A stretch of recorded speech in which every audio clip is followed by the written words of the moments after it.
Hello, everyone, and welcome to another My Music. Now, if you've been waiting for us to come live, that's because we had to dig our way out of a hole. We've managed to do it. Me and Ashley, we've got here especially for you this afternoon. We're going to be back right after this video, so stick around.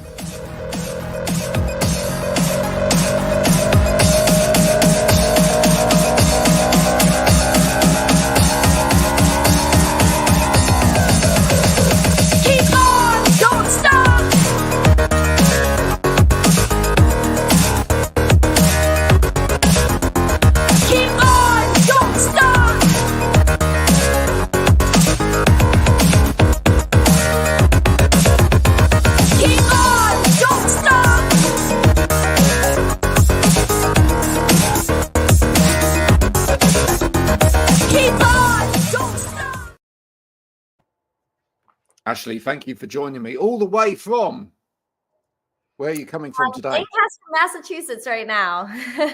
Whoa, lovely. I and know. in the studio, is that studio or is that just a practice room? This is my home studio. Yeah, nice. So I assume that the lovely geometric tiles on the wall have got actual sound purposes to them. Yes, I do some recording and stuff in here, my like acoustic recordings and stuff when I'm writing new songs. So it definitely helps. Thanks so much for having me on the show. It's an honor. No, it's an absolute, well, no, the honor's all mine. Now, you started at a young age and, you know, reading through your bio, there was talking there about going out busking. How was that at a young age, you know, getting out there on the street corner, actually making some money, as it were, by singing along?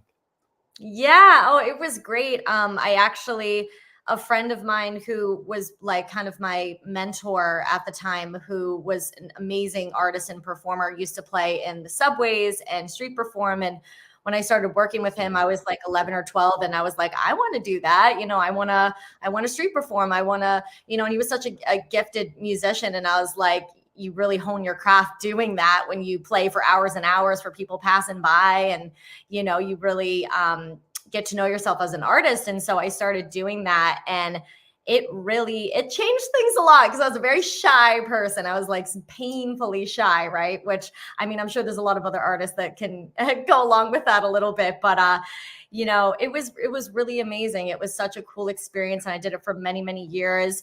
I started really getting into it when I was like 13 and doing it like professionally and going around in the subways, right down in like in Harvard Square in Boston. And yeah, you definitely learn a lot. There's a lot of distractions and, you know, cars and people yelling. It's a tough gig.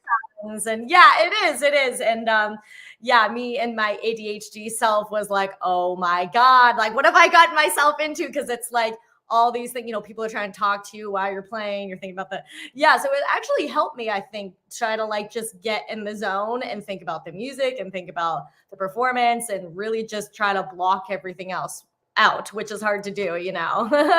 So it was great. You're diagnosed ADHD, yeah? Yes. When did you get that diagnosis? Was that early in life or? Yeah, that was probably when I was like 10 years old. Yeah. So I knew, I knew about what was going on. But I think that there was ways that like doing that, for instance, I think really helped me as a performer, because I could really like get in my zone and just, even though there's a million things going on, like not to pay attention and just kind of like think about the music, think about the emotion, think about the song, you know? Yeah. Well, it clearly hasn't impacted you musically, but has it impacted you in other areas of life? Do you still struggle with other things? I do. So I have ADHD. I don't feel like, I mean, there's definitely times where it creeps up and I'm like, oh man, like I can relate this back to that. But I think that as you get older, you get to know yourself better. And especially as an artist, like I was able to figure out like, okay, these are my, you know, harder areas where I need to hone in on, like with memory and certain things. And then I actually have a really interesting learning disability that's in regards to math. And most people are like, oh, well, you're a musician. Like, how can you have that? But I'm like, you can. I'm a very visual person. So I learned Right. things by watching But people do you have dyscalculia? I do. Do you I have do. right? Mhm. There you Yeah, go. interesting. Like, not a It- lot of people have heard of it. I usually say it, and they're like, "Did you just make that up?" And I'm like, "I swear I didn't." It's a very odd no, sound it's ability. But it definitely affected me when I was in school, and it was so hard. But I think now that I have a handle on it and what those factors are, like, I just learn differently. And I think there's so many people out there who learn differently, especially kids, and they get judged so harshly, like, you're not smart, you're not that. And it's like, it's not that. I think we just all learn in a different way. And I kind of found that out at like a really early age, and it was tough, but now I'm just like, I'm good with it now. yeah. Well, we're all different. It doesn't actually affect things like understanding time signatures or anything like that, emotionally anyway. But what it Mhm. does, people that have never heard of dyscalculia, it means that you can't really grasp the size of a figure, right?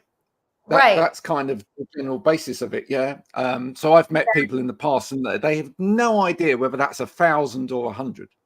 No Yeah. idea what the concept is between the two.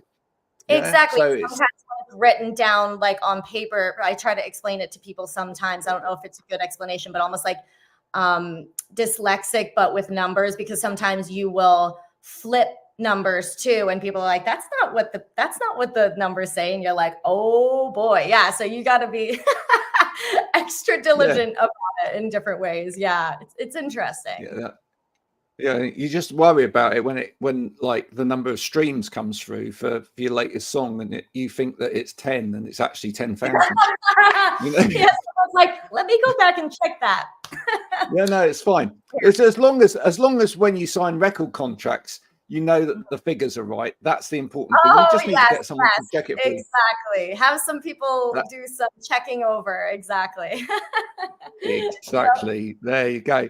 Well, where did your love of music start? Who kind of first got you into music?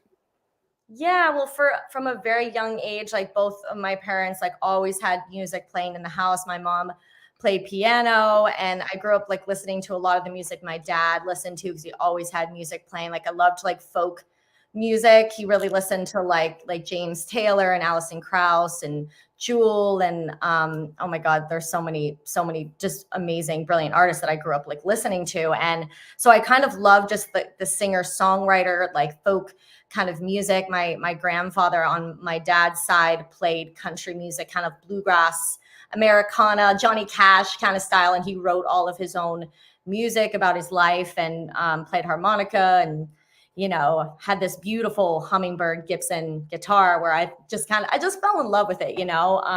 My mom's side is very much like the country music side, and I grew up spending a lot of time in Kansas and in Louisville and everything, and it just, yeah, I feel like I kind of got it from both sides, like the musical element, the country element, and just kind of a mismatch amount of all different types of music. And I love all genres, and it really, I was inspired from a really young age by all of them, really.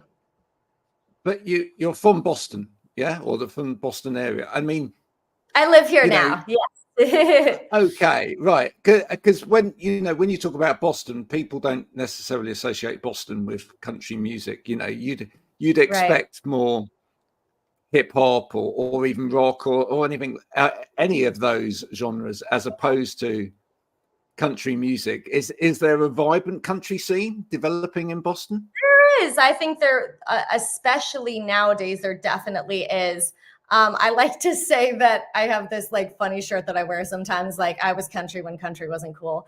I get a pretty good reaction out of that, but it's like so true. Like, I was like it felt like one of the only ones who was really doing it when I was like 13, 14, and people were like, country music, huh? But I played it like, I spent a lot of time with my mom on my mom's side, and like in Kansas, and like everybody there is like country music, country music. So you're right. It's like certain areas is so interesting, very interesting. But yeah, I think that it's a very vibrant scene, and it's always ever evolving and changing, and country music has really grown. But I don't like to fully like put my full like foot into country, because I really very much came from like the folk singer-songwriter side. And I'd say it's very much a mix of like pop and country and folk and singer-songwriter kind of nowadays. Yeah, no, absolutely.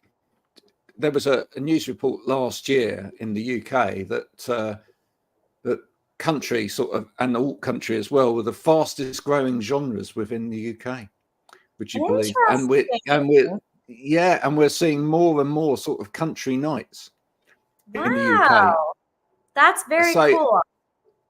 Have you looked at what's going on over here in the UK in terms of music? Yeah, I have a little bit, and I think it's interesting that you say that, but I've heard a little bit of that too, people mentioning country and some of even the country tours and things like going out your guys' way. And I think that's cool. I think it's very much like nowadays, I think that country is such a big thing because it is such a meshing of the genres. It's definitely not, most of it isn't full-blown country, and I kind of sit in that category too. Like I really love, the acoustic players, the Josh Ritters and James Taylors and Ellis Pauls and like that really storytelling.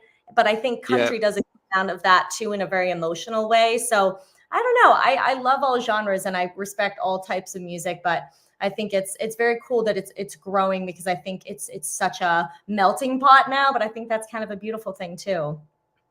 Well, when they were interviewing people about why they were getting into country music, one of the things that people were saying was that unlike some chart music that's out there at the moment, which is full of la da da da da da lyrics, which don't mean anything. Country songs always tell us a story, which folk songs do as well. Is it for you? Is it about the lyrical content more than anything else? Is it about the telling of a story? Yeah, I think it's always been about the storytelling, and that's why I've always gravitated towards, the folk and singer-songwriter in country. And I think country does a good amount of that. And I think that something that's really interesting that I love about country is that certain types of like that really kind of wholesome, raw country is very, it's just very authentic. It's very honest. It's very vulnerable, and emotional. And so I think I connect to that on that level as well, because it's really like, not everything is sunshine and butterflies. And I really respect the artists that can go there with their storytelling and not sugarcoat things. I think that's kind of a nice element that I think that I've been hearing more of. And I really appreciate that, talking about things that people usually don't touch on and, mental health and personal vulnerable stories that people, in the past wouldn't have necessarily even tried to touch on, as an artist. Like, I think that's the hardest part is like, you're consistently going back and forth between, trying to guard yourself and have that like wall up. But at the same time, you're also, that vulnerability is like right front and center, like here it is.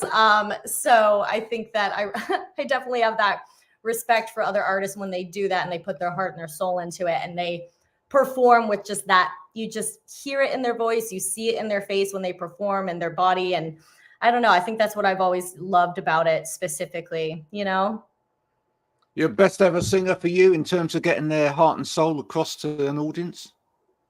I'm sorry, say that one more time. Who would, for you, the best ever singer for getting their heart and soul across to an audience? Who would that be? That's such a tough one. I think it would be a toss-up. I really love this singer and songwriter. Her name's Lori McKenna. And I think she does such an amazing job. She started out as like just a local kind of singer-songwriter, and her music got picked up and she's doing amazing now. So many albums and gorgeous music, vulnerable, raw, gritty, beautiful music. And I think I'm always just such a huge fan of her. I think it's a toss-up. I also have another artist that I really, really love. His name is Josh Ritter, who I think does a really powerful job with that as well. And you hear that in his voice, you see it in his performance. And one of my mentors that I brought up, who is a street performer, who I really kind of followed and just like loved. He's so amazing, and he's back in music now, which is amazing. His name's John Gerard, and he's one of those people as well.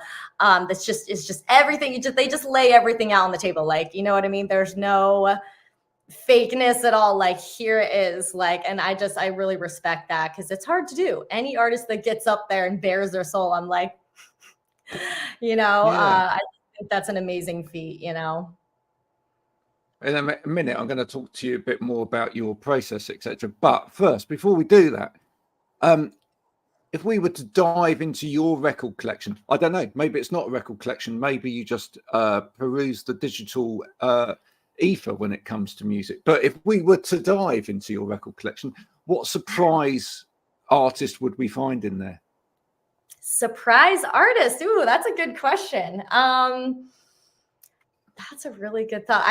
It's the funniest thing. I have the most random playlist. And I always talk about this because it's like anything from, country to rock to like emo rock, singer-songwriter pop. Like that's the problem. But is there one that would surprise us? Is there one that almost surprises even you?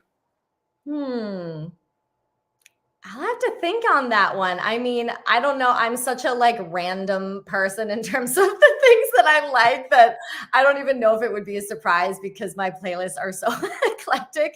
But I'll have to think on that one. That's a good question. I'm trying to think. Surprise. Yeah. That's a very valid question. I'm not sure. I'll have to look. I'd be surprised if I found like maybe sort of like, Baby Shark or something like that in your record collection. No, I hear you. I hear you. Yeah. I wouldn't necessarily see you going that way, but then maybe I wouldn't be, especially with Boston in there or whatever. I may not be surprised if I found some rap or I found some, something of that nature in there. I wouldn't necessarily be surprised by that. I do. I like rap too. I've always been a big fan of like Eminem and everything. And like, I definitely have a very interesting collection that, I mean, I always laugh about this, but when you have a personal Spotify and it tries to like, I don't know, send you things like that are similar. And I always like make the joke that Spotify is so confused by me because they're like, we don't know what to promote to you because it's just the most like eclectic, like every different genre. Like I really love all genres. And I think that my music kind of expresses that too, where sometimes, I'll be writing things or going to record things and someone's looking at me and they're like, that's not country. I'm like, shh. Okay, let's not say it that loud, So I do. I write what I feel and I'm not ever sitting there going like, ooh, like, is this country? Is radio gonna like this? I'm like, nah. Like, I just want to do what I like and hopefully if people like it, like that's cool, That's my new take.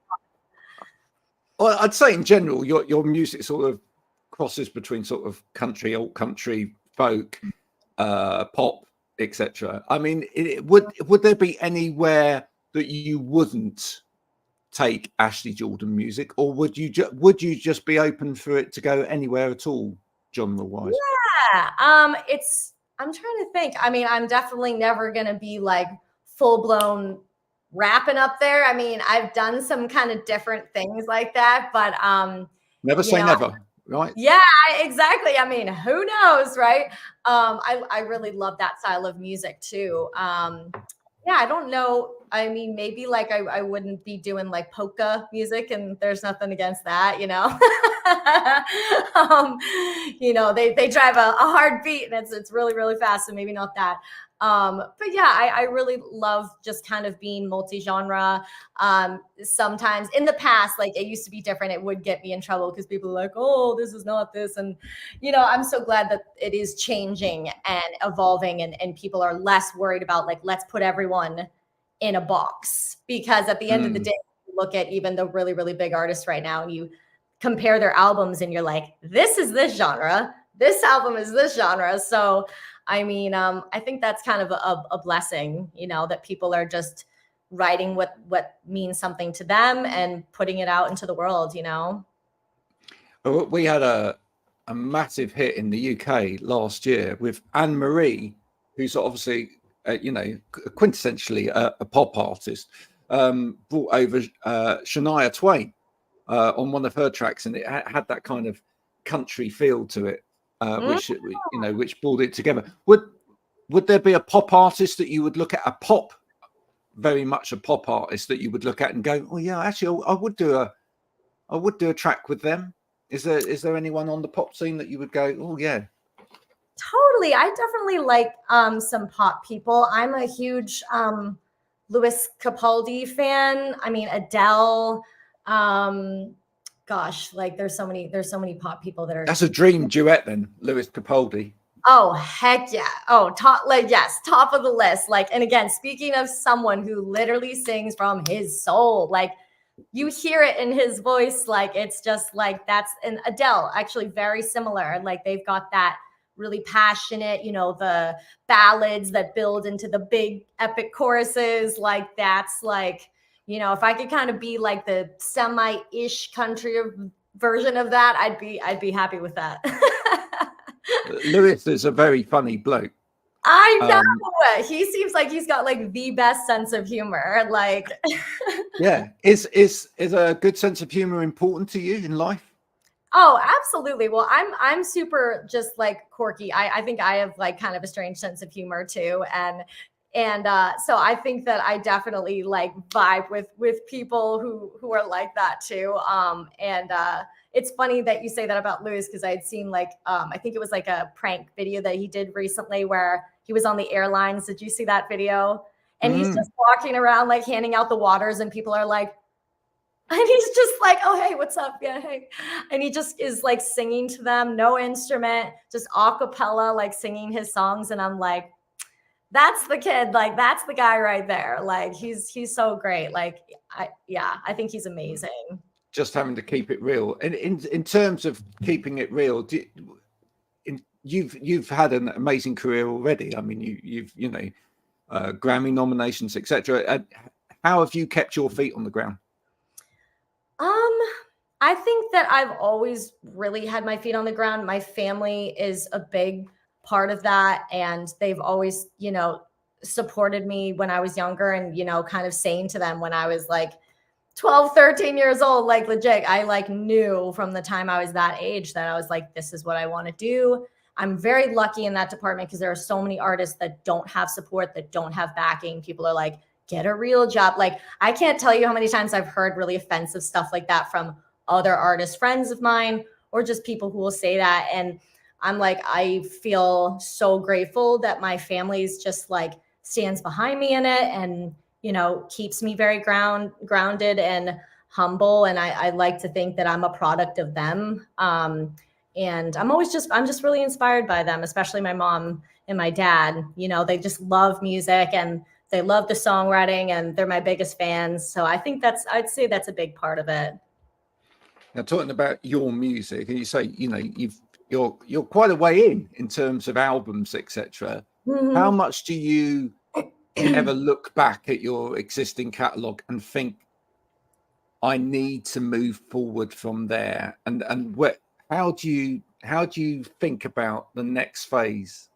Yeah, I think that I used to be really afraid of like change and everything. And I'm sure a lot of people feel that, because you're just like, oh, like, you know, this is the way, and this is the way I'm doing it. And, you know, I listen back to the catalogs and music from when I'm like 15, 16 years old. And I like either just giggle to myself or laugh. Like someone will come up at a show and they're like, oh my gosh, you know, I love your song. And they'll say like something like Simple Love that's from when I was like 15. And I'm just like, I got to take that down from wherever that, you know, excuse me. But yeah, I think that the next chapters are already happening. I've got a big catalog of music. I'm kind of in the process of actually moving to Nashville so I can kind of be in the mix with the songwriters and the things that I'm already trying to do. And I'm looking to record and kind of cut a new album that really represents where I am now. And I'm in the process of releasing a lot of new singles and music that I feel like really represents me a lot better. Because it's true, your voice changes. Oh my God, when I was 15, I was like, oh my God, I don't think I could. I don't think I could even mimic it right now. So funny. But yeah, I think that you do. Your voice changes. You change as a human being. You write about different things. You write about your life and stories. And I think you really have to evolve. Like I always say to people, like, they're like, oh, well, there's people who are, you know, this age and this age. I'm like, I wouldn't have been ready when I was 15 or 16 to be in the spot. Like that would have been like treacherous. Like I would not have been ready. Like I have respect for people that do, but I'm like, man, like that takes a lot. So I think that I'm in a really good place, and, you know, a lot of new music, and just kind of really excited about the next chapters. Instead of being fearful, I think it's just more opportunity to create better music and get it out there, you know? It is always cringe when you look back on older stuff. I know it is. We've all done it. I look back at the first ones of these, which was like 3.5 years ago, and go, oh my word, it was dreadful. I had no lighting properly. I had a sheet in the background. It was the colors were all wrong. You know, everything was wrong.